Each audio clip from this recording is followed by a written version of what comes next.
the front row, it's number 3 and 71, Jason Timms and Andrew Gordon-Colbrook. Row 2 is 2 and 45, that's Jeremy Timms and Mark Reed. Third row, 88 and 127, that's Jonathan Reed and Morgan McCourt. Fourth row, 117 and 95, Chris Lord and Carl Cutts. Fifth row, 76 and 8, that's Matthew Walters and Martin Wright. Row 6 is 37 and 7, Mick Kinghorn and Jeff Fern. Seventh row, 182 and 47, that's Stephen Griffin and David Jones. Eighth row, 81 and 57, Douglas McClay and Eddie Guest. Ninth row is 51 and 75, that's Len Turner and James Gordon-Colbrook.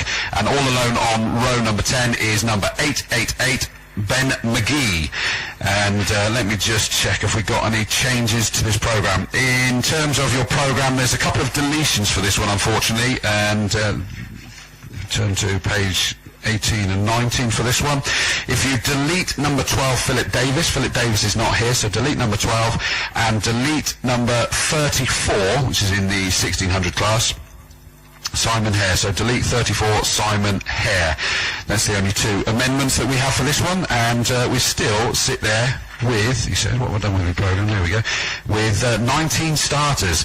Now, the interesting one for this, for me, is that Jeremy Timms, the number 2 car, which has been absolutely monstering everything at the moment in the Mono 1400, he is leading the way comfortably in that class and tends to be monstering the races. He only starts on the second row for this one, and in fact, on the for the second race, which is based on their second fastest, you'll find out later that he starts right at the back. And that will be very interesting, because as long as they've managed to sort the issue, that is a very rapid car, very rapid driver, so we look forward to that one. But Jason Timms, his cousin, does actually start on the pole position in number 3 in his Dallara F301, with Andrew Gordon-Colbrook, the number 71 car, just alongside him, who is actually the person that is challenging the tightest at the moment, his cousin. So as I say, Jeremy Timms is leading the 1400s from Andrew Gordon-Colbrook. So at least Jason Timms has done the thing that he needs to do for his cousin. He's out-qualified at the moment. But Jason Timms has had so much bad luck this year. Cadwell Park, I don't think he finished either of the races when I was up there. And I think at Brands Hatch he had bad luck as well.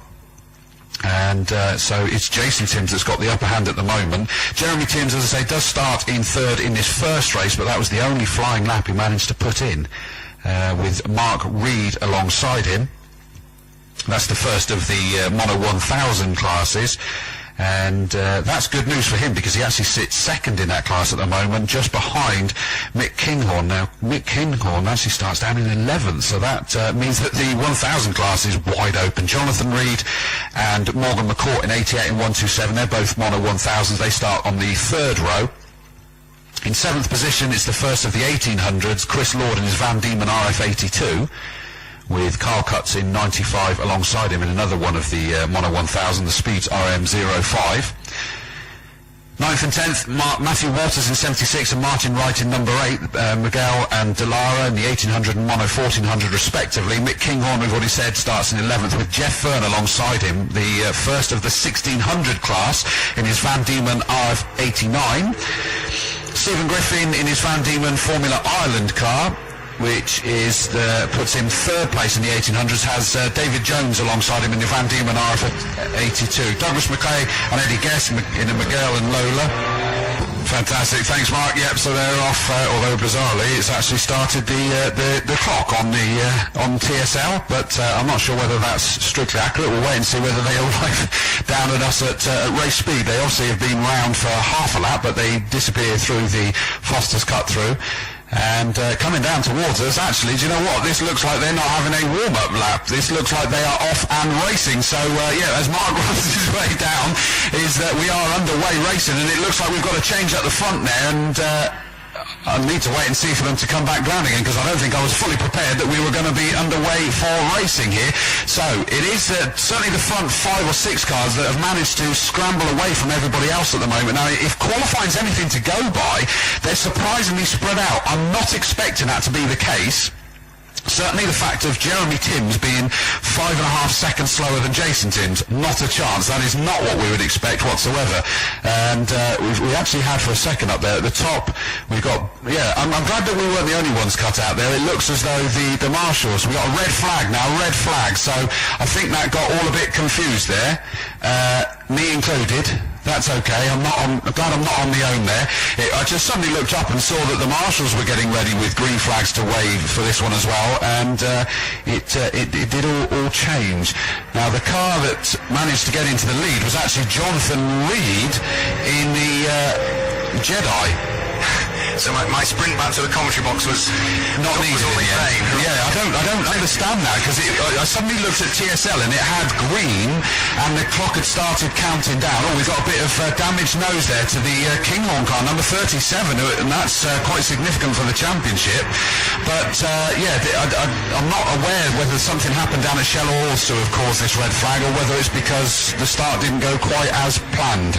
Right, okay. So did they, when they first came out the paddock, did they sort of do a full lap? No, they cut through the Foster's bit, so which is why I was assuming that they would be doing the green flag lap.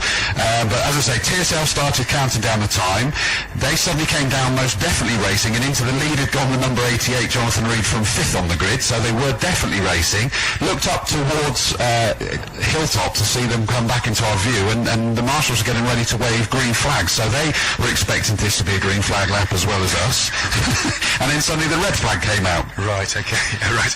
One thing, I think one thing it does do, it gives us a little break in proceedings, so I can wish a very happy birthday to Kobe J, who is 7 years of age tomorrow. So happy birthday, Kobe J. And that comes from, not from me, that comes from Mum, Dad, and from Eva May. So happy 7th birthday, mate. Hope you're having a lovely day here at Oulton Park, and you'll have an even better day tomorrow when it's your 7th birthday. So I think we're largely there. We've got our cars lining back up on the grid now, so I think confusion done and dusted for the moment. If there is some clearing up to be done, then that will be taking place. Nothing came down rescue vehicle-wise, so I suspect not. I think it was probably just a bit of a mistake on the start there. Right, okay, so we've now got the cars lining up on the grid. It's given me the chance to get my breath back as well. As soon as I heard you say it looks as though we're racing, the pace of my canter sort of increased slightly from podium down to what is bottom part of the pit lane. We've got more chance of commentators returning to box with you being over that side than me. Let's not kid ourselves. Well, I'm pleased you said that. I'm not sort of jumping to your defence with that. No. I'm not.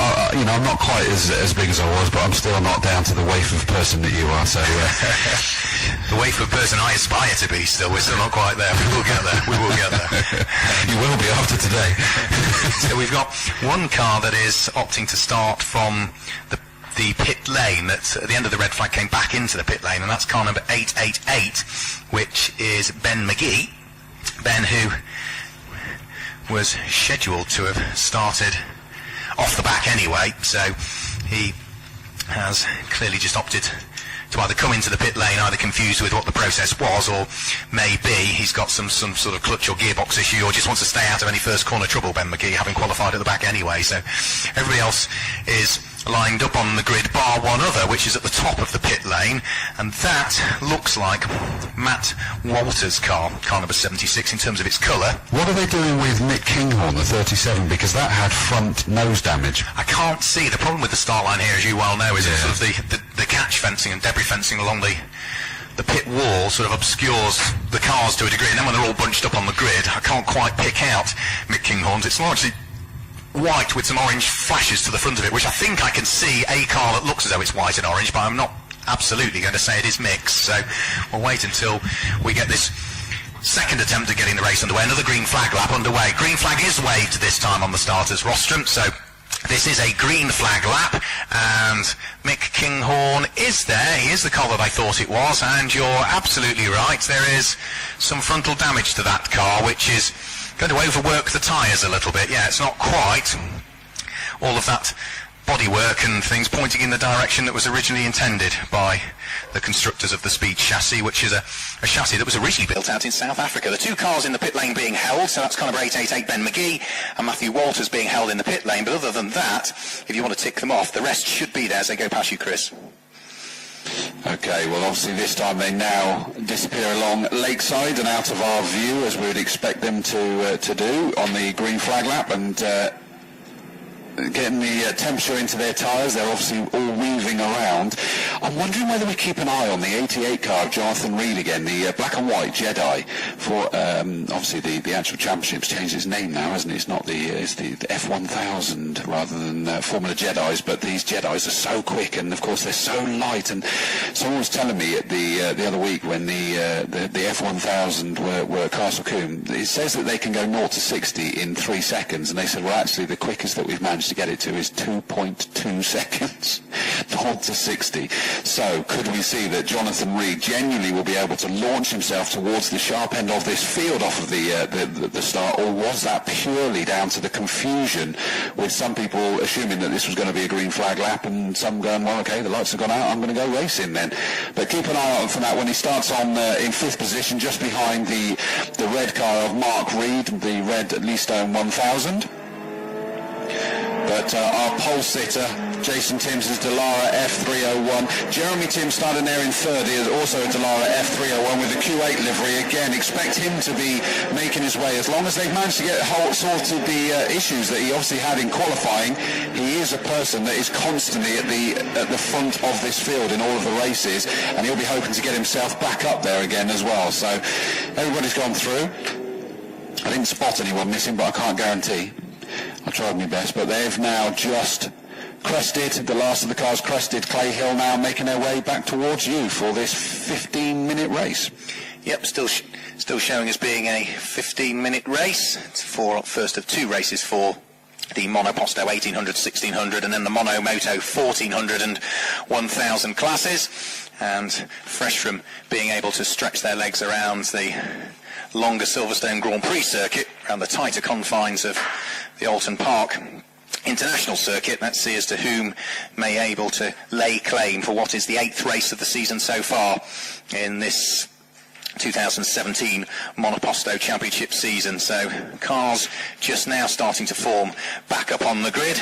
Jason Timms, who's had a bit of a difficult year really at the wheel of this car. It's been rather awkward for him on occasions. He posted non-finishes in both round 2 and round 3 of the championship, and then sat out round 4 and 5 and was back to finish runner-up in his class to cousin Jeremy in both of the races in the Silverstone Grand Prix circuit. So the first half dozen rows of the grid just coming into position now. Just to give you the colours, it's the blue and white car of Jason Timms on pole position, the black car with its day glow flashes of Andrew Gordon-Colebrook alongside. Row 2 of the grid is the largely blue and white car, but with the odd little subtle red flash of Jeremy Timms alongside the all-red Leastone of Mark Reed. The green flags waved at the tail end of the field. 5-second board is held aloft. Red lights are on, revs rise, and as lights go out, which they do now, it is a fantastic start from Mark Reed from the second row of the grid. It all gets a little bit tight further back as cars try and avoid contact with each other. They just managed to do, but Mark Reed either jumped the start or just absolutely nailed it. He is through and into the lead of the race, but under pressure from, I think, Jeremy Timms, who's up to second. And we've got, the red car still in the lead, and it is the Q8 livery. Jeremy Timms is sat there in second. I said expect him to do it, and up into third. I said that the Jedi would probably go well. It's 88 Jonathan Reed. And then I missed which one. I think that's probably Andrew Gordon-Colebrook sat there in 4th with our pole sitter Jason Timms. Would you believe it, Mark? Down in 5th place. So he got a nightmare of a start. It sounds from the way he described it, that's largely down to the fact that it kind of funneled in and got a little bit up close and personal through the opening sequence of bends up there. Got, it's just the white flag as the recovery vehicle at the back of the field comes down. So we wait to see this gaggle reappear over the crest of Hilltop. Oh, it's so good to be back here. I just love the sight as they come over Hilltop down towards us, and it is still the red Leastone of Mark Reed that is sat there in the lead. And I thought we were going to have a very late Dan Dare challenge from the Q8 livery Jeremy Timms, but Jeremy Timms keeps it in second. It is number 71 now up into 3rd position, so that's Andrew Gordon-Colebrook is back up into 3rd. 4th is the Jedi number 88 of Jonathan Reed, with our pole sitter Jason Timms now sat there in 5th place. So it is all changed there. We've got a tight challenge happening here. Number 95, the BAR livery, Carl Cutts just managed to make a bit of a move up a place there, but you'll see it's mighty close for the first 5, Mark. Let's have a quick look. Yeah, just waiting of them to appear into sight, heading up towards Lodge Corner. Here they come. We're almost nose to tail for the lead of the race, and by the look of things, it is Jeremy Timms that is through and is looking forward. We've got 3 for the lead of the race. Jeremy Timms is under pressure from Mark Reed, who's under pressure from Andrew Gordon-Colebrook, and Andrew Gordon-Colebrook squeezed his way up to second position, and he's going for the lead of the race almost. Couldn't quite muscle his way through and past Jeremy Timms, so Timms leads, Gordon-Colebrook up to second, Mark Reed third, and then it's the pair fighting for fourth and fifth, which is Jason Timms sticking his elbows out to prevent Jonathan Reed squeezing his way through. In fact, yes, so it is Timms ahead of Reed, so that keeps topsy-turvy, and in fact he's managed to pull away from the black and white Jedi. Those 5 have definitely just left everybody else way behind. The 127 car of McCaw and 117 Lord are the next 2, sort of spread out themselves under no great pressure. The one that is on the move by the looks of it is the BAR livery 95 Cuts. He's already made up a whole load of positions, and it looks like he's still going now as they head round Lakeside and out of our view. It looked like he was certainly closing on the car in front of him, which would have been the number 8 car of Martin Wright, who himself has made up a good few positions there. So a lot of challenges. Here comes down the leaders, and it's the championship protagonists that are at the front now. It is at the front Jeremy Timms, number 2 in his Delara F301. Just behind him 71 Andrew Gordon-Colebrook, all over the back of him. Oh, very wide there by Timms as he exited Nickelbrook, but he just managed to hold on to it. Third, quite a gap back now to the red car, which is the Leastone of Mark Reed, number 45, who has now got the recovering pole sitter.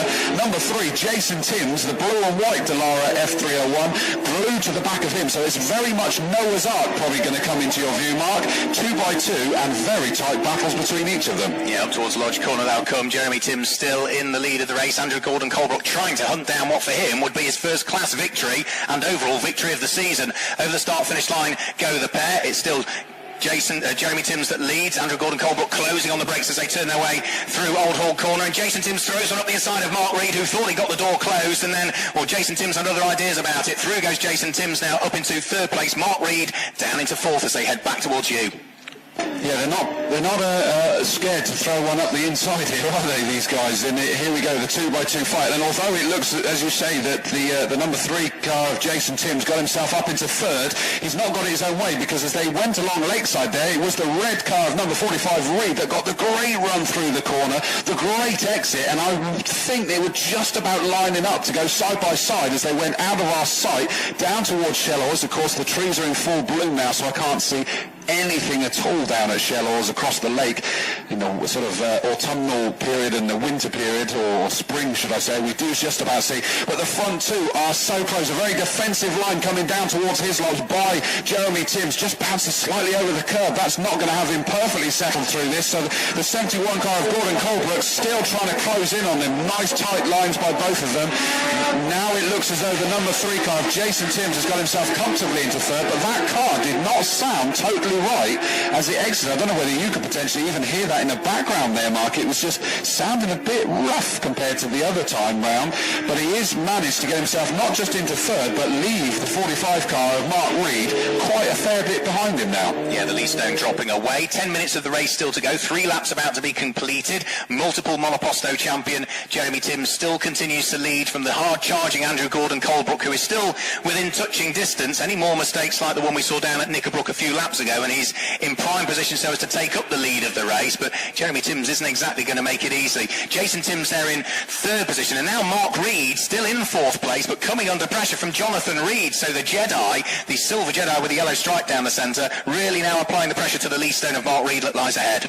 Yeah, absolutely, as they come down here. That's quite amazing, because as I say, as they disappeared out of our sight last time, the red car of Mark Reed was actually all over the back of Jason Timms, our pole sitter, to try and retake that third, but it completely changed again. And that's for the lead of the class, isn't it, Reed and Reed? Yes, of course. Yeah, well spotted. I'd missed that fact, because the 3 at the front are all mono 1400s. Then it's the mono 1000s of Reed and Reed. Yeah, that makes it interesting, doesn't it? Mark Reed in the number 45, the red Leastone, just about got the lead of class there, ahead of the Jedi of Jonathan Reed. Here come our leaders down towards us. It's still, as you were, a little bit more comfortable for Jeremy Timms in the number 2 Q8 livery car at the moment, but I don't think that Gordon-Colebrook's totally out of this. A very lonely race in third now for our pole sitter Jason Timms. And very wild as he started getting on the power on the exit of Hislop's, really. The red number 45 of Mark Reed still sat there in fourth, leading his class, and in actual fact has just managed to put a little bit of daylight over the Jedi of Jonathan Reed.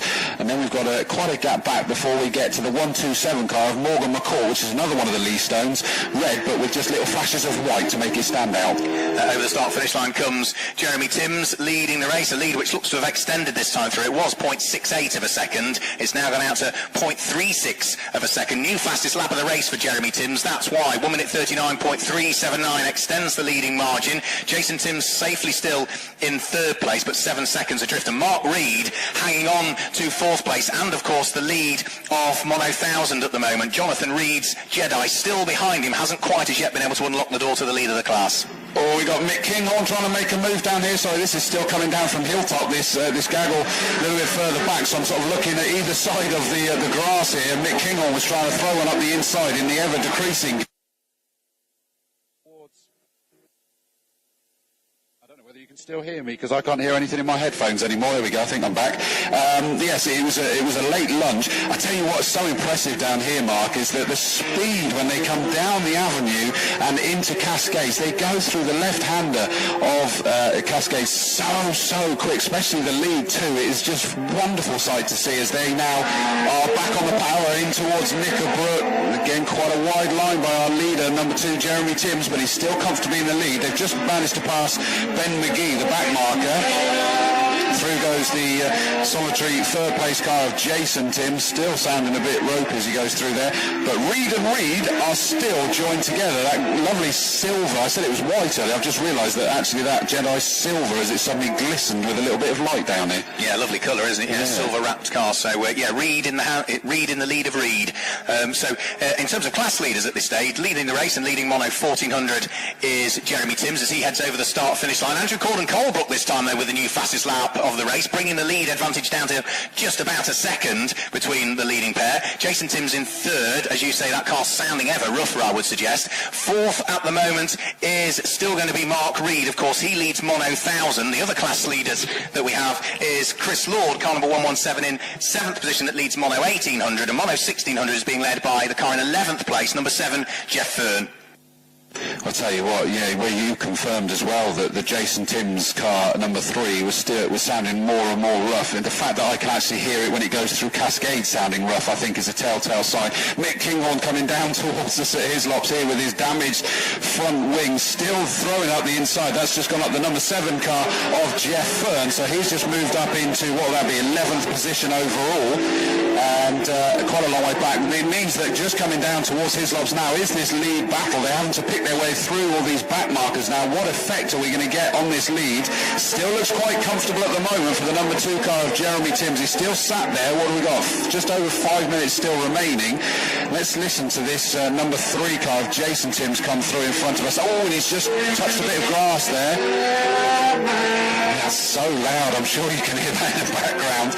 And the Reed and Reed cars are still joined together. Remember, this one coming through in front of me now is a class battle. This is for the Mono 1000s. 45, Mark Reed, the red Lee Stone, is leading the way in that class at the moment, but that metallic silver Jedi of Jonathan Reed, number 88, is all over the back of him, just waiting for him to make a little mistake.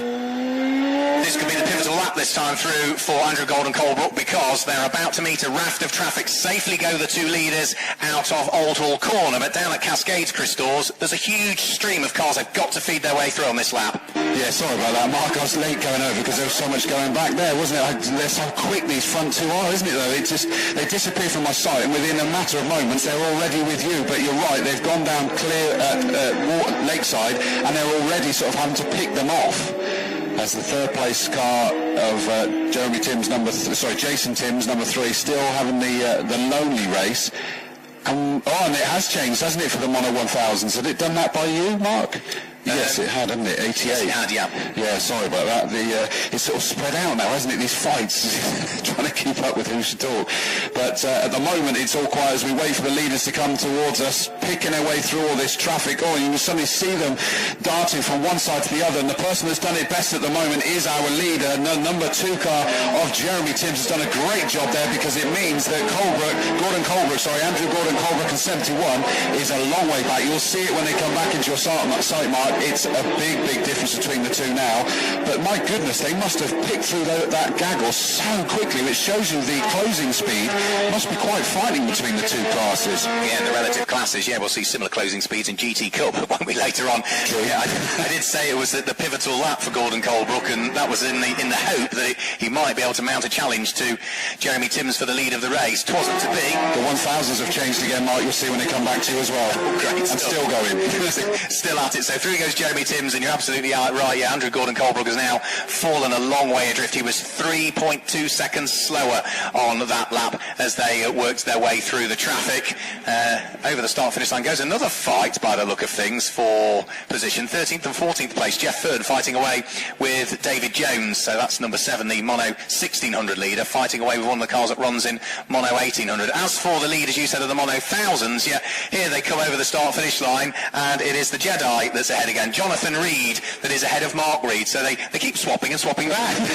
Yeah, just making me look like a liar by the fact that they're back in the same order by the time they get to you this time round then. But that isn't over, although it looks as though they've spread out a little bit this time as they come down towards Cascades. But a good run through the left-hander of Cascades there. The Jedi just looked as if it possibly got a little bit crossed up. Nothing too dramatic, but it certainly lost a lot of the gap that was there as the leader's already coming down in towards Hizzies. Here he goes. It is the number 2 car of Jeremy Timms comfortably in the lead, and that sounded like he's even just taken a little bit steadier now.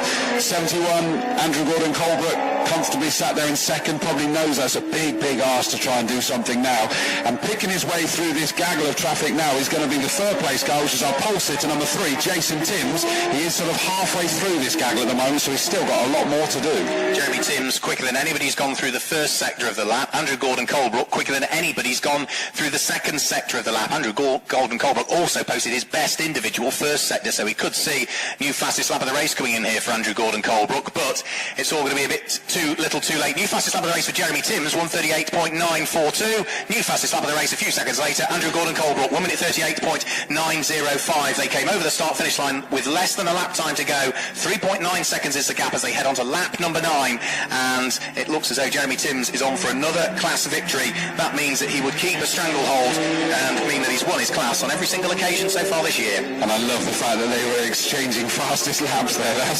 That's what we want to see, isn't it? And they've already disappeared along Lakeside, and then a long gap before we get to the cousin of Jason Timms, all on his own. Sorry, I'm just waiting to see come down towards us. Here he comes now. He's turning left at Cascades. He's got through the majority of that gaggle now, and of course it now means that the fight for the Mono 1000s is still trying to get it. The Reed and Reed cards is still the and again a great run from the red Leastone of Mark Reed there as he goes through Cascades. That's definitely some strength for that car. The Jedi just seems to struggle, but the leader for the final time is going through Nickelbrook. It is number 2 Jeremy Timms. I keep getting them mixed up. That's heading up Clay Hill. Andrew Gordon Colebrook sat there in second. I think that's kind of settled itself down, but Andrew Gordon Colebrook's prepared to go down with the fight, isn't he? Because he's put green and purple sectors through this lap, but I think it's just too little too late. Yeah, just that little bit too little, too late, and it does look as though Jeremy Timms is on course for class win number 8 of the season. It's been a solid season for Jeremy Timms, to say the least. He's got a bit more work to do in race 2, though, because it's their second fastest times from qualifying that dictate the grid for race 2. So Jeremy Timms only posted one quick lap in qualifying. He starts off the back for the second race of the day. So Jeremy Timms comes through and claims win. Andrew Gordon Colebrook second, posting another new fastest lap on the very final lap of the race, a 1:38.779. Just going to show that he never gave up his aspiration to try and claim his first class and overall win of the season so far. We wait the arrival of the rather poorly car of Jason Timms to take the checkered flag. He is going to finish in 3rd position, but there's going to be work to be done to try and get that car firing cleanly for the race later on today. Should be the class winners that we will see head to the podium. So it'll be Jeremy Timms that we'll see. We will see the winner, a rather excited and rather happy winner of the Mono 1000 class. Car number 88 over the start-finish line, which was Jonathan Reed. He should head to the podium. Car number 117, Chris Lord, will head to the podium. He's the winner of the Mono 1800 class. And number 7, who finished 12th overall, the Mono 1600 winner, Jeff Fern, should also be with me on the podium in a few moments' time.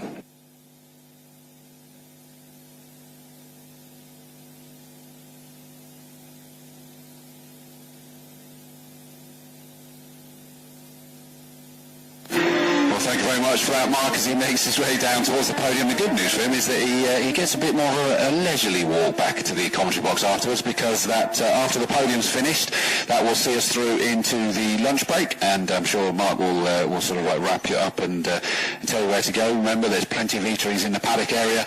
Make yourself way into there, and of course you can see everything that's going on. Some great rigs and cars down there with the GT Cup, of course. Get up close and personal. The garages are decked accordingly in there as well, so it is a good place to go and visit and go and have a look. And we will be coming back after the lunch to another monoposto race, but it's the big brothers of them really. The F3s, the 2000s, the FR 2000s, and the Classic 2000s. And judging by qualifying, that's going to be mighty close. The top 3 split by 0.05 from memory.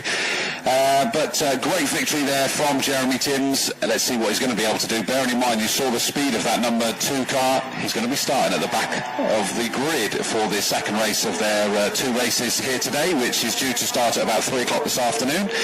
And we'll see how that works out for everybody. We did have a slight spin at the end there. Number 75, James Gordon Colbert, just span as he got on the brakes down towards Hizzies, but got it gathered up, got it going again, but probably lost a good handful of positions there. But no great drama. But I will leave you in the hands of Mark Worrell. He'll take over very shortly to give us the podium presentations, and we will then pick up back after the lunch break. Jeff Fern's keen to celebrate straight away. We'll get the top 4 on the podium, each one of our class winners, and then we'll hopefully grab a quick word with them. Not on the new race boots, we're being told. Right, okay. Orders have been issued on the podium as to what we can and can't spray. So, right, they're going to make merry with the champagne. They've got another race to look forward to later on, so I'm assuming they'll spray it forwards for this one, I would suggest, rather than at each other. Do what you want, don't blame me. You spray what you spray. No, that's the one person you won't be spraying, no. Jonathan Reed issuing the warnings, but getting soaked, so they are spraying each other. They've enjoyed it, rightly so. So let's dive in and grab a quick word if we can. First of all, jump on down, Jeremy, if you will. Quick word with our race winner, Jeremy Timms. Jump on down. Jeremy, congratulations. It's another class win, but you were pushed hard there by Andrew Gordon Colebrook. I was, yeah. I had a bit of an issue with the gearbox. Basically, only had one gear in 4th gear, so down the straights he was just catching, so I had to go extra quick round the corners, really.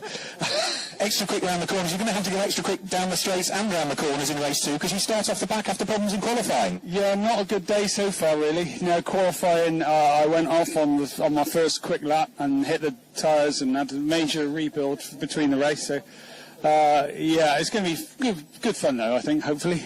Well, we can't put that down to inexperience, can we? Was that just sort of one of those moments that just caught you out?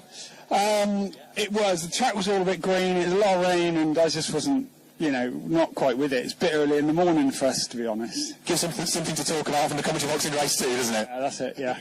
Well done. Let's grab a quick word, jump on down if we can, with our winner of the Mono 1000 class, Jonathan Reed. Jonathan, it was fair to say that you had to fight for that class win. I certainly had to fight for that, yeah. These lead stones are getting quicker and quicker. And we had such an interesting start. I don't know what went on, but we kind of did 2 starts. And the whole race was just manic. It's my first proper race of the season, so... I'm exhausted. It's a good way to blow the cobwebs away with a class win. It certainly was, but, my dad has toiled away on that racing car to get it to work. This morning it was a pig. He's worked away, so thanks, Dad. Dan, me lucky mascot's turned up, and thanks to everyone else. A double win? Well, let's wait and see. Let's see if the luck lasts. Well, let's hope so. Well done. A quick word with Chris Lord if we can. Chris, you've had class seconds, you've had class thirds. That's the first class win of the season. Well done. Yeah, it's a shame that Matt went off on the first messed up start. Otherwise, I think we could probably have had a nice close race today, and then it would have been something worth saying, yeah, I've got to win. It's a little bit empty, because obviously everybody else in my class was quite a way back from me. The last couple of laps got exciting, though. Kyle in the speeds caught me up, and there's no damn way he was coming past if I could help it. So, very wide Van Diemen. Oh, widest one you could find. Very well done indeed. And a quick word with Jeff Thurn. Jeff, a bit like Jeremy, you've had a fantastic run of consistency. Other than one single blip, class wins every time. Yeah, I did go off in the gravel at Brands Hatch, but that was my own fault. Yeah. But yeah, class wins, yeah, and probably overall win this afternoon, I think. That's what you're going for, is it, Jeff? Yeah, that's what I'm going for, yeah. As modest as ever. Quick. They're not as quick as they try and make out. You're one of the guys in the paddock, you prep more cars than anybody. Yeah, I do, yeah. Spend all my time working, yeah. We got 4 out today, yeah. But as long as they stay on the black stuff, it's all right. It's when they crash, it's when they crash, that's the problem, They might have to work all day, Well, but, yeah. We look forward to that overall win later on, Jeff. Very well done indeed. That's all from the Monoposto podium.